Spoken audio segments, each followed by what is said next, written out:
he committed himself so totally to it. I remember when we started the first season, we sat down for an afternoon because Mobius, of course, is almost a scholar of Loki. He knows Loki better than Loki does.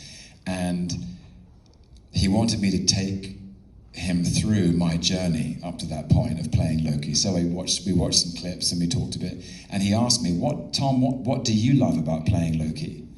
And I think I said something like, I just love that he's got such range, and I get to play, like if Loki's a keyboard of a piano, I get to play the light, twinkly keys up top of wit and charm and playfulness, but I also get to play the heavy keys down in the left hand about grief and pain and loneliness and loss. And in this first scene of the first episode of the first season, he quoted that back to me as Mobius. Sort of as part of the interrogation, he said, "See, I can play the heavy keys too." His capacity for invention is just, he's so spontaneous, he's so alive on set. There are so many examples of that in the first episode of this season, when Mobius and Loki meet Ouroboros, played by the radiantly joyful Ke Huy Quan. Just fantastic. And there's a scene where they both have this enormous challenge, but there are great risks. Loki may be disassembled at a molecular level and never reassembled again, and Mobius may have his skin peeled off by radiation. And Key, as OB says, are you both ready? And I think the scene ended there, and Owen improvised as Mobius. He said, well, hang on, I'm not sure I'm ready to have my skin peeled off.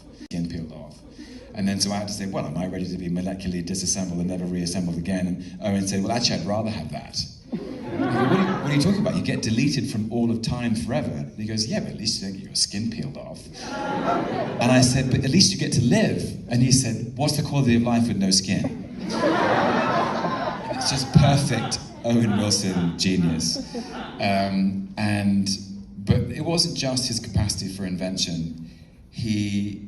I think he really loved the philosophical nature of the relationship. Loki and Mobius talk about big ideas, and I hope the audience have found those scenes interesting. We've loved playing them.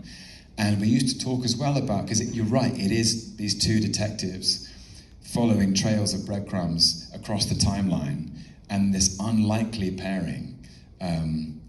And perhaps even Owen and I are kind of an unlikely pairing, but we get on so well. We have similar taste in things. And in working on the scenes, we would agree that they always worked best when Mobius and Loki were passionately disagreeing with each other. That they had a different point of view about what the next step should be, and that we should we used to talk about keeping the teeth in the scene, and not sort of keeping it sharp, but actually it will be fun because we were in such passionate conflict, if that makes sense. I can't speak more highly of Owen. I loved working with him, and it's been a long journey. It's been 4 to 5 years of our lives, so yeah, it's been great. And it's so interesting too, seeing some of the scenes like in the Automat, which is again one of these like really fun retro futuristic elements, and sort of a callback to the original Loki, that we all met.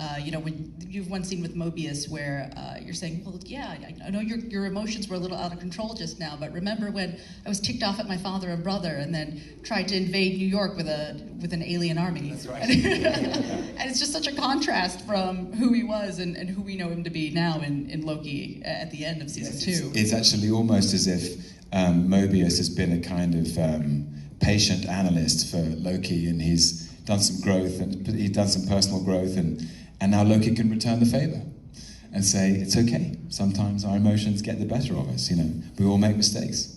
I once tried to, take over this New York City with an alien army. It's a bad day at the office. Yeah, it is fun, and it's important to remember, and we always try to remember that the show's called Loki, and therefore the whole world that we created, we wanted to infuse with that playfulness and whimsy.